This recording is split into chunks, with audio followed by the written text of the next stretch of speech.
জ্বর জন্ডিস হচ্ছে। আর আগে হয়েছিল 1 মাস আগে হয়েছিল, সে 2টি ছেলে ভালো ভালো হয়ে উঠেছে প্রস্তুত, আর একটি ছেলে হয়েছিল তো এখন একটু ভালো হয়ে উঠেছে। আপনাকে বললাম না, ঠিক পরিসংখ্যানটা বলতে পারবো না, তবে মনে হয় 60-70 জন হয়ে যাবে। বাচ্চাটাই বেশি, বয়স্কদের ক্ষেত্রে কম।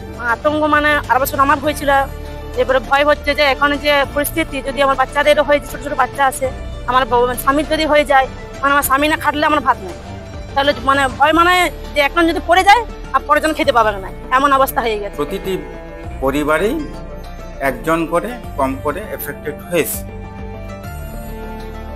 সেটা খুব মারাত্মক বলবো না, কিন্তু এফেক্টেড প্রতিজনেই হয়েছে। যেটা দেখলাম, আমরা অ্যাডভাইস দিয়ে এসেছি এবং খুব সম্ভব এটা প্রাকৃতিক দুর্যোগের কারণে, জল দূষিত কারণে হতে পারে। আমরা জলটা পরীক্ষা করার জন্য আমরা এনেছি।